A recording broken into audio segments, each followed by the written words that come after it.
வணக்கம் நண்பர்களே. இன்னைக்கு நம்ம எங்கே போகிறோம் அப்படின்னா தங்க வேட்டைக்கு போகிறோம். எங்கள் ஊர்லேயும் ஒரு தங்க சுரங்கம் இருக்குது. அங்கே இப்போவும் தங்கம் கிடைக்கும்னு சொல்கிறாங்க. இப்போ தங்கம் வைக்கிற விலைக்கு நமக்கு தங்க நக்கெட் கிடைச்சா எப்படி இருக்கும்? வாங்க போய் பார்ப்போம். இந்த ரீட் கோல்ட் மைன் அப்படிங்கிறது அமெரிக்காவில் முதல்ல கண்டுபிடிக்கப்பட்ட கோல்ட் மைன். இங்க ரீட் அப்படிங்கிற ஒரு பையன், அதாவது ஒரு விவசாயியோட மகன் விளையாடிட்டு இருக்கும்போது இந்த கிரீக்ல ஒரு கோல்டு நக்கெட்டுங்கிறத விட ஒரு கல்லை எடுத்திருக்கான். அந்த கல்லோட வெயிட் 17 பவுண்ட். அவங்களுக்கு அது தங்கன்னு தெரியல, ஏதோ ஒரு ஷைனிங்காக இருக்கிற கல் அப்படின்னு நினச்சிட்டு அதை கொண்டு போய் வீட்டில் வச்சுருக்காங்க. வீட்டில் எப்படி பயன்படுத்தினாங்க தெரியுமா? டோர் ஸ்டாப்பாக பயன்படுத்தியிருக்காங்க. அந்த விவசாய குடும்பத்தில் அதை டோர் ஸ்டாப்பாக பயன்படுத்திட்டு இருக்கோம். ஒரு நாள் வெளியில இருந்து வந்த ஒரு ஜுவல்லர் அதை பார்த்துட்டு அந்த கல்லை விலைக்கு கேட்குறாரு. அந்த விவசாயிக்கு அந்த கோல்டோட மதிப்பு, அது கோல்டுன்னு ஃபர்ஸ்ட் தெரியல, அப்புறம் கோல்டோட மதிப்பும் அவருக்கு தெரியல. அதனால ஜுவல்லர் ஸ்மார்ட்டா நீங்களே விலை சொல்லுங்க அப்படின்னு சொல்றாரு. அந்த விவசாயிக்கு அந்த கோல்டோட மதிப்பு தெரியாதனால அவரோட ஒரு வாரம் அல்லது ஒரு மாச சம்பளமான $3.50 கொடுத்தீங்கன்னா போதும் அப்படின்னு சொல்றாரு. அந்த $3.50 அந்த 17 பவுண்டு ஸ்டோன், அதாவது தங்க கல்லை வாங்கிட்டு போறாரு அந்த ஜுவல்லர். அப்ப ஏமாந்துட்டாரு அந்த விவசாயி. ஆனா அதுக்கு பிறகு அவருக்கு தெரிஞ்சிச்சு கோல்டோட மதிப்பு என்ன அப்படின்னு. அதனால அதற்கு பின்னாடி கோல்டு மைன் அந்த இடத்துல ஸ்டார்ட் பண்றதுக்கு அவரோட நிலத்துல தான் ஸ்டார்ட் பண்ணும். அதனால ஒரு பார்ட்னர்ஷிப் மூலமா அந்த கோல்டு மைன் ஸ்டார்ட் பண்ணாரு. அதற்கப்புறம் அவர் பெரிய பணக்காரனாக மாறினாரு. அது வரலாறு. அமெரிக்காவில் ஏற்கனவே நான் சொன்ன மாதிரி இது முதல்ல தங்கம் கண்டுபிடிக்கப்பட்ட இடம் இந்த ரீட் கோல்ட் மைன். இந்த ரீட் கோல்ட் மைன் ஷார்லட்ல தான் இருக்கு.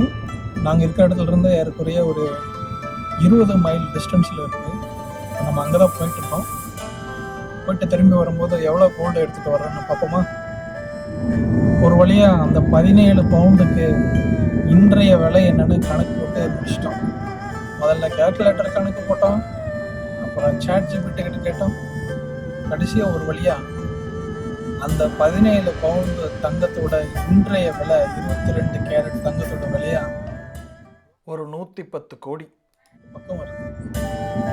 அன்னைக்கு $3.50 ஏறக்குறைய ருப்பியோட விலையும் டாலரோட விலையும் சரியா இருந்தாலும் மேபி 3 மடங்கு போட்டிருந்தாலும் 1000 ரூபாய் கம்மியாக தான் இருந்திருக்கு அந்த காலத்தில். ஆனால் இன்னைக்கு அதனோட விலை ஒரு 110 கோடி. ஒரு காலத்தில் அமெரிக்காவில் தங்கம் தேவை அதிகமாக இருந்ததுனால கிடைச்ச பக்கம் எல்லாம் தங்க சுரங்கம் தோண்டினாங்க. தோண்டி எடுத்துட்டு ஒரு டைம்ல இந்த ரீட் மைன்ல கூட எல்லா தங்கத்தையும் எடுத்துட்டு அங்க இருக்கிற தங்கத்தை எல்லாத்தையுமே கம்ப்ளீட்டா டிப்ளீட் பண்ணிட்டாங்க. பிறகு அந்த தங்க சுரங்கத்தை மூடிட்டாங்க. இப்போ வெறும் எக்ஸிபிஷன் மாதிரி நம்ம போய் பாட்டு வர மாதிரி. தங்கம் தான் ஒரு நாட்டோட மதிப்புமிக்க பொருளா அப்படின்னு கேட்டா அது இல்லைன்னு அமெரிக்கா மறுபடியும் ப்ரூவ் பண்ணிட்டே இருக்கு. தங்கமும் ஒரு குறிப்பிட்ட அளவுல இருக்கும், அதை நம்ம வாங்கலாம். ஆனா அறிவு சொத்து, அதாவது இன்டெலெக்சுவல் ப்ராப்பர்ட்டி அப்படிங்கிறதான் அமெரிக்காவுடைய இன்றைய மகத்தான சொத்து.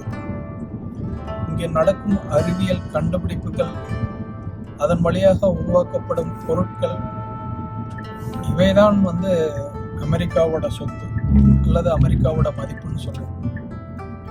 மற்ற எந்த கண்ட்ரியை விடவும் அமெரிக்கா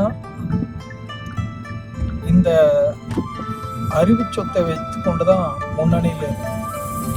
புதிய கண்டுபிடிப்புகள் ஆனாலும் சரி, அல்லது இராணுவ தொழில்நுட்பத்தில் அட்வான்ஸ்டு டெக்னாலஜி யூஸ் பண்ணுறதானாலும் சரி, அமெரிக்காவோட தொழில்நுட்பம் தான் அட்வான்ஸ்டு ஸ்டேஜில் இருக்குது. ஸோ இதை தான் திருவள்ளுவர் சொல்லியிருக்காரு அந்த காலத்துலேயே. நமக்கு புரிஞ்சுதா புரியலையான்னு தெரில. செல்வத்துள் செல்வம், செவிச்செல்வம், அச்செல்வம், செல்வத்துள் எல்லாம் தலை அப்படின்னு ஒரு ஃபார்முலாவை கொடுத்துருக்காரு. அந்த ஃபார்முலா என்னன்னே தெரியாமல் நம்மளும் ஓடி ஓடி காசு சேர்த்திட்டு இருக்கோம். காசு சேர்த்துற இலக்கில் நம்ம கல்வியை சேர்த்தணுமா அப்படின்னு கேட்டோம்னா தெரியல. உங்களோட கருத்து என்ன அப்படின்னு சொல்லிட்டு கமெண்ட்ல பதிவு செய்யும். தமிழ் இலக்கியத்திலையும் முன்னோர்கள் கல்வியின் சிறப்பை பல பாடல்களில் சொல்லியிருக்காங்க. கற்கை நன்றி, கற்கை நன்றி, பிச்சை புரியும் கற்கை நன்றின்னு சொல்லியிருக்காங்க. பிச்சை எடுத்தாவது படிச்சுட்டு இந்த கல்வி உனக்கு எப்பவுமே ஒரு பெரிய சொத்தா இருக்கும் அப்படின்னு சொல்லியிருக்காங்க.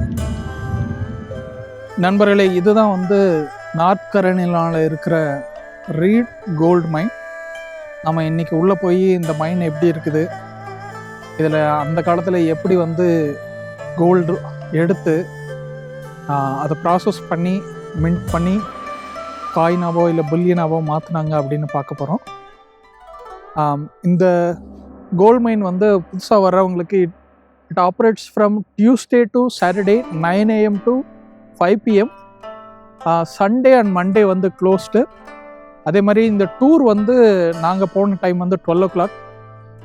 If you want to have a guided tour, please check in the office before you plan. இப்போ இந்த கோல்ட் மைன் அது சுற்றி இருக்கிற இடம் எல்லாத்தையுமே நார்த் கரோலினா ஸ்டேட் ஓன் பண்ணிகிட்டு இருக்காங்க. அவங்க தான் இந்த மைன் எக்ஸிபிஷனையும் இப்போ ஆப்ரேட் பண்ணுறாங்க. இதனோட டிக்கெட் ப்ரைஸ் என்ட்ரன்ஸ், அதாவது கைடட் டூர் ப்ரைஸ் பார்த்திங்கன்னா $5 ஈச். பார்க்கிங் ஃப்ரீ தான். நம்ம இந்த மைனுக்கு உள்ளே போகிறதுக்கு முன்னாடி இங்கே இருக்கிற கேலரியில் இருக்கிற சில ஆர்டிஃபேக்ட்ஸை பார்ப்போம். இது ஆர்மின் எல் கெலி அவங்க இந்த மைனை கடைசியாக ஓன் பண்ணியிருந்தாங்க. அவங்க நார்த் கரோலினா ஸ்டேட்டுக்கு கொடுத்ததுக்கான ஒரு நினைவு சின்னம் அது.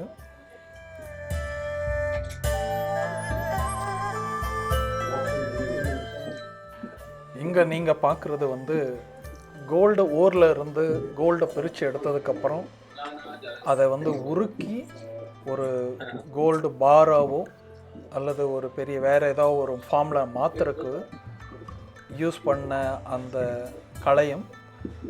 அது இல்லாமல் நீங்கள் இங்கே பார்க்குறது இப்போ மாடர்ன் டைமில் எப்படி மைனிங் ப்ராசஸ் யூஸ் பண்ணுறாங்க அப்படிங்கிற அந்த ப்ராசஸையும் இவங்க டாக்குமெண்ட் பண்ணியிருக்காங்க.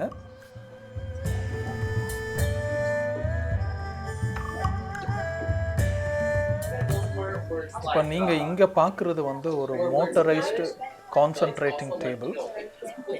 அந்த கோல்டு ஓரை இதில் ப்ளேஸ் பண்ணிடுவாங்க. அதுக்கப்புறம் இது ஷேக் ஆகி அந்த கோல்டு மட்டும் தனியாக பிரித்து எடுக்கிற இந்த டேபிள் தான் கான்சன்ட்ரேட்டிங் டேபிள் அப்படின்னு சொல்கிறாங்க. இங்கே இருக்க இந்த சிலை மேனுவலாக பேன் பண்ணி ஓரில் இருந்து கோல்டை தனியாக பிரித்து எடுக்கிற மெத்தடை அவங்க அந்த சிலை வழியாக சொல்லியிருக்காங்க. இது இன்னொரு கான்சன்ட்ரேட்டிங் டேபிள், சின்ன சைஸ் கான்சன்ட்ரேட்டிங் டேபிள்.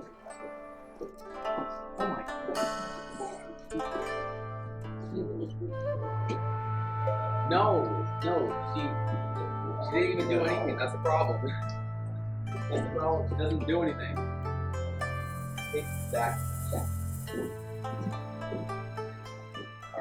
இப்போ நீங்கள் பார்க்குறது ஒரு பெரிய ஷாஃப்ட் புலி.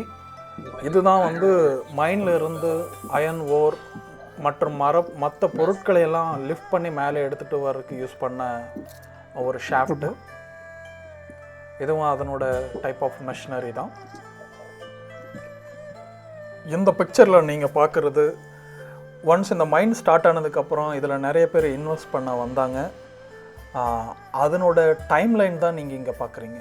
எப்படி வேரியஸ் இன்வெஸ்ட்மெண்ட்ஸ் இங்கே வந்துச்சு அப்படின்னு.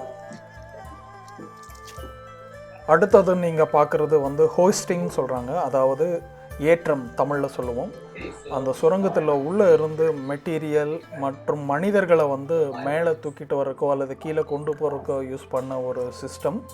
இது எலிவேட்டர் மாதிரி கீழே ஒரு ரோப் வழியாக அந்த பக்கெட் மாதிரி இருக்கிற அந்த பாத்திரத்தை அனுப்பிச்சு அதில் ஓரெல்லாம் ஃபில் பண்ணி மேலே எடுத்து தூக்கிட்டு வருவாங்க. அதே மாதிரி மனிதர்களும் அந்த ஈவினிங் முடிச்சுட்டு வெளியே வரும்போது அது வழியாக வெளியில் வருவாங்க. அடுத்தது நீங்கள் பார்க்குறது வாட்டர் பம்பு. மைனில் வந்து ஹோல் போட்டு இல்லை டிக் பண்ணிகிட்டே போகும்போது ஒரு டைமில் வந்து வாட்டர் டேபிள்ஸை ரீச் பண்ணிடுவாங்க. அந்த இடத்துலேருந்து வாட்டரை மேலே பம்ப் பண்ணி எடுக்கிறதுக்கு தேவையான பம்பு தான் நீங்கள் கீழே வச்சுருக்க அந்த பெரிய இதை பார்க்குறீங்க. இந்த பம்ப் வழியாக வாட்டரை வெளியேற்றிட்டு மைனிங் ப்ராசஸை கண்டினியூ பண்ணுவாங்க. அடுத்தது நீங்கள் பார்க்குறது சர்க்குலர் மில். இங்கே என்ன பண்ணுவாங்கன்னா, அந்த அயன் ஓர் வந்து நமக்கு வரும்போதே பொடியாக வராது, அது வந்து கல் மாதிரி ராக்ஸாக வரும். அதை வந்து க்ரஷ் பண்ணி அதுக்கப்புறம் தான் அதை வந்து மறுபடியும் ரீஃபைன் பண்ணி அதில் இருந்து கோல்டு எடுக்க முடியும். அந்த சர்க்குலர் மில்ஸை நீங்கள் பார்த்தீங்க. பின்னாடி இதனோட ஒரிஜினல் வெர்ஷன் வந்து வெளியில் வச்சுருப்பாங்க. அதை வந்து இந்த வீடியோவோட கண்டினியூட்டிலே நீங்கள் பார்க்கலாம். There are various varieties of crusher. Stamp மில்லுங்கிறது வந்து அந்த ஓரை பிரித்து எடுக்கிற ப்ராசஸ்.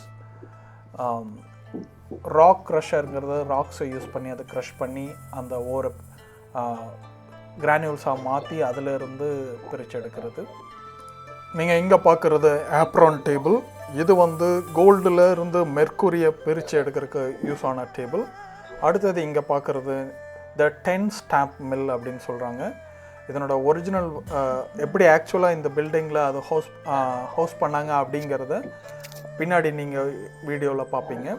இது எல்லாமே இது வந்து ஸ்டாம்ப் மில் இப்போ நீங்கள் பார்த்துட்ருக்கிறது.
இந்த எக்ஸிபிட்டில் நார்த் கேரோலினாவில் கிடைக்கிற மற்ற மினரல்ஸ் எல்லாம் நம்மளோட டெய்லி லைஃப்பில் எங்கெங்கே யூஸ் ஆகுது அப்படின்னு காமிச்சிருக்காங்க இந்த எக்ஸிபிட்டில்.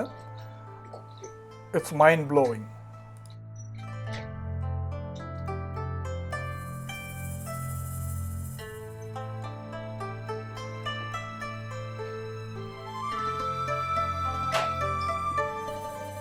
இந்த மைனோட டெர்ரைன் மேப்பை வந்து இங்கே மினியேச்சராக வச்சுருக்காங்க.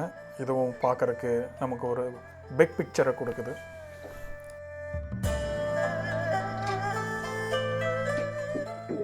இங்கே இருக்கிற இந்த மெல்ட்டிங் பேன்ஸ் எல்லாமே வந்து கோல்டை மெல்ட் பண்ணி நமக்கு வேணுங்கிற ஃபார்மில் மாற்றுறதுக்கு யூஸ் ஆகுது. இங்கே இருக்கிற ஒரு எக்ஸிபிட்டில் how much star heel gold வந்து வேல்யூ ஆகுது அப்படின்னு போட்டிருக்காங்க. அதில் நார்த் கேரோலினாவில் அந்த டைமில் ப்ரொடக்ஷன் பண்ண கோல்டோட வேல்யூ வந்து $17.5 million ஆஃப் ஒர்த் கோல்டு.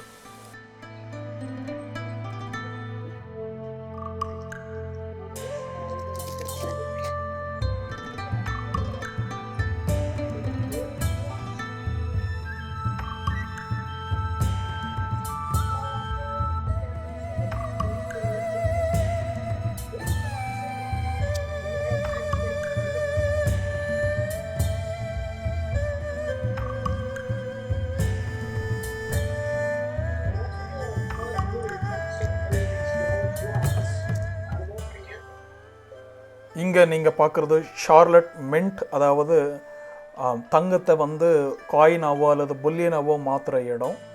இந்த இடத்தோட ஹிஸ்ட்ரி தான் இதில் சொல்லியிருக்காங்க. அந்த மின்ட்டோட டைரக்டர் ஜான் ஹெச் வீலர்.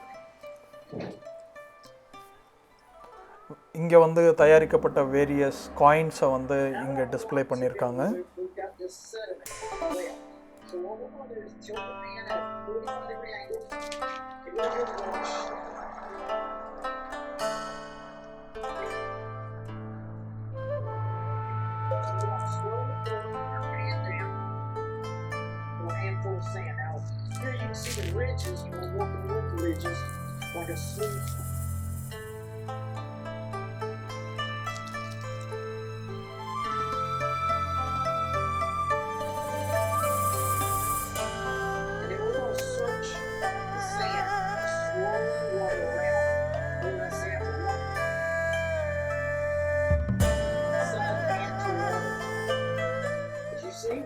அடுத்தது நீங்கள் பார்க்க போகிறது ஜேக்கப் எல் ஷின் அப்படிங்கிற ஒரு கடைசியாக கண்டுபிடிச்ச கோல்டு நக்கெட்டை பற்றி. இதனோட வெயிட் வந்து 23 பவுண்டு.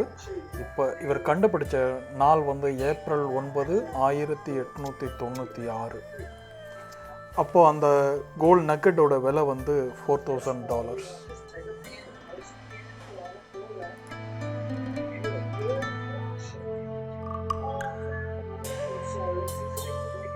அந்த நகட்டோட பிளாஸ்டர் மாடலை வந்து இங்கே டிஸ்பிளேக்கு வச்சுருக்காங்க. அதை நம்ம பார்க்கலாம் அது எப்படி இருந்துச்சு அப்படின்னு. இன்னும் ஒரு இன்ட்ரெஸ்டிங்கான விஷயம், இந்த ஜான் ரீட் அப்படிங்கிறவர் ஜெர்மனியிலிருந்து பிரிட்டிஷ் படையினருக்காக சண்டை பிடிக்க வந்த 10,000 பேரில் இவரும் ஒருத்தர். அந்த காலத்தில் இங்கிலாண்டை ஆண்டு வந்த கிங் ஜார்ஜ் III வந்து அமெரிக்காவில் பிரிட்டிஷ் காலனிஸ்களோட எதிர்ப்பை சமாளிக்கிறதுக்காக அவர் ஒரு படையை அனுப்பி வச்சார். அதில் ஜான் ரீடும் ஒருவர். இங்கிலாண்டோட அரசரான கிங் ஜார்ஜ் III வந்து அடிப்படையில் ஒரு ஜெர்மனியர் அப்படிங்கிறதுனால அவர் மற்ற ஜெர்மன் பிரின்ஸ்கிட்ட உதவி கேட்டார். அவங்க அனுப்பி வச்ச சோல்ஜர்ஸ் தான் இவங்க. இப்படி அனுப்பி வைக்கப்பட்ட சோல்ஜர்ஸ் வந்து இங்கே அமெரிக்கன் காலனிஸ் அவர்கள் செய்த புரட்சியை அடக்கிறதுக்காக அனுப்பி வைக்கப்பட்டாலும் அவர்கள் வெற்றி பெறவில்லை. அமெரிக்கன் காலனிஸ் தான் வெற்றி பெற்று பின்னால் தனியாக அமெரிக்கா என்ற நாட்டை உருவாக்கினார்கள் என்ற வரலாற்றை நாம் வேறொரு அமெரிக்க வரலாற்று தொடர்பான வீடியோக்களில் பதிவு செய்துள்ளோம். அதற்கான லிங்க் இந்த வீடியோவில் இருக்குது. கண்டிப்பாக நீங்கள் பாருங்கள், அந்த ஹிஸ்ட்ரியை ஃபுல்லாக தெரிஞ்சுக்குங்க. அப்படி வந்து அமெரிக்க காலனிக்காக எதிர்த்து ஃபைட் பண்ணதுனால ஜார்ஜ் III வந்து இவருக்கு இந்த லேண்டை வந்து தானமாக கொடுத்துருக்காரு. அந்த லேண்டில் தான் கோல்டு கிடச்சி பின்னாடி அதில் மைனை ஸ்டார்ட் பண்ணி நிறைய தங்கத்தையும் செல்வத்தையும் அவர் சேர்த்தார் அப்படிங்கிறது தான் வரலாறு. பட் மற்றபடி ஜான் ரீட்ஸோட லைஃப்பை பார்த்திங்கன்னா அவரை வந்து என்ன சொல்கிறாங்கன்னா, அவர் நேர்மையான ஒருத்தர், ஆனால் அவர் வந்து வரலாற்றிலிருந்து பாடம் கற்றுக்கொள்ளவில்லை அப்படின்னு தான் சொல்கிறாங்க.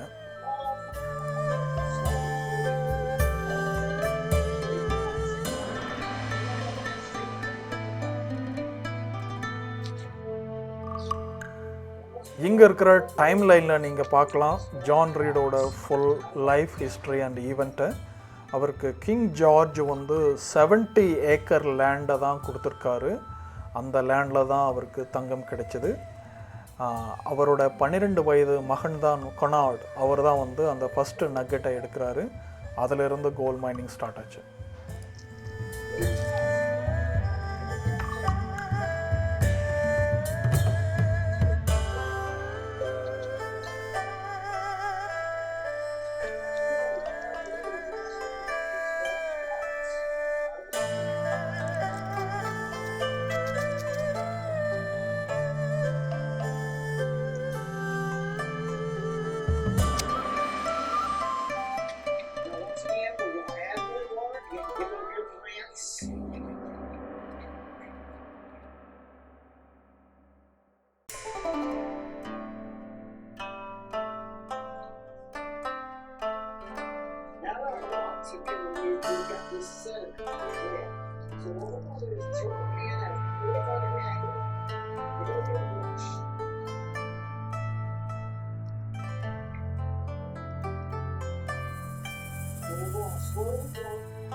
ஷார்லட்டோட வரலாற்றையும் அமெரிக்கா வரலாற்றையும் பார்த்துட்டு வரோம்.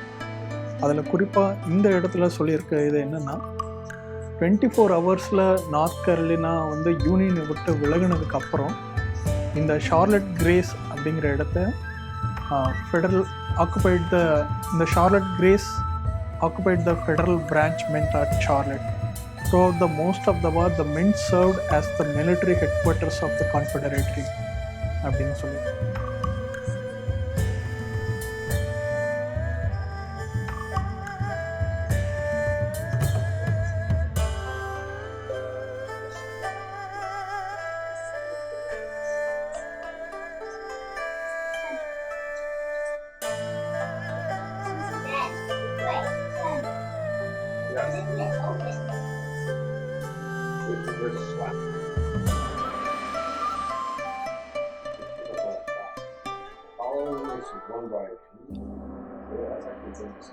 Hey guys, you on the noon tour? Yep. All right, just about to get started. Cool.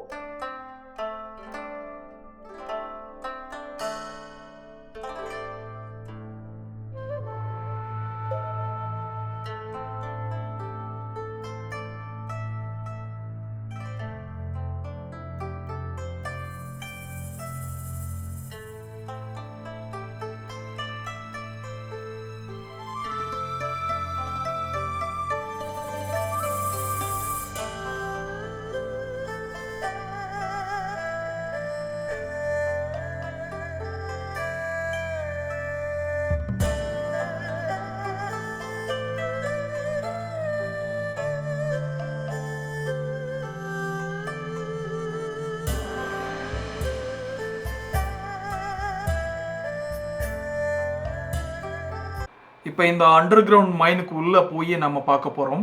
அந்த மைனுக்கு உள்ளே எப்படி வந்து டனல் கிரியேட் பண்ணி அங்கிருந்து கோல்டு ஓர்ஸை வெளியே எடுத்து கொண்டு வந்தாங்க, அதில் அவங்க என்னென்ன சிக்கல்களை எல்லாம் ஃபேஸ் பண்ணாங்க அப்படிங்கிறத நம்ம அடுத்த வீடியோவில் பார்ப்போம்.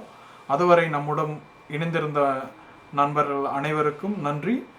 நம்முடைய சேனலை சப்ஸ்கிரைப் பண்ணுங்கள், ஷேர் பண்ணுங்கள், லைக் பண்ணுங்கள்.